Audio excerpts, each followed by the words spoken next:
কি বাড়িতে বসে বোর হচ্ছে তো?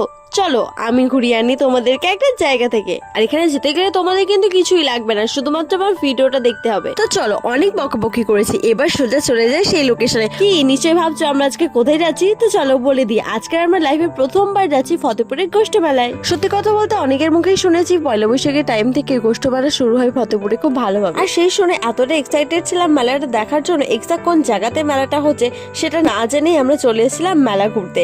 আসার পথে তো রাস্তায় লোকদের জিজ্ঞাসা করে করে আমাদের আসতে হয়েছিল এই মেলায়। আর এখানে গোপাল মন্দিরটা ছিল বিশালই বড়, এখানে তো সবাই গোপাল দিয়ে পুজো দিয়ে যায়। আমরা মেলায় দিনের বেলা গিয়েছিলাম, গিয়ে দেখি মেলায় তো কম্পিটিশন হয়েছে ড্রয়িং এর, এবং প্রায় 100 জনের উপরে কন্টেস্টেন্ট ছিল। এবং মেলায় গিয়ে কিন্তু ঘোরাঘুরির পাশে খাওয়া দাওয়াটাও সেরে নিয়েছিলাম টুকটাক করে। তো কি কি খেয়েছিলাম না খেয়েছিলাম, কি কি করলাম মেলায় গিয়ে, সমস্ত কিছু কিন্তু ডিটেলসে আমার বড় ভিডিও আসতে চলেছে। তো আজকে ভিডিওটা এই পর্যন্ত, কেমন লাগলো নিচে বলো, আর একটা লাইক করে দিও, আর সাবস্ক্রাইবের কথা কি আবার বলতে হবে, করে দিও প্লিজ।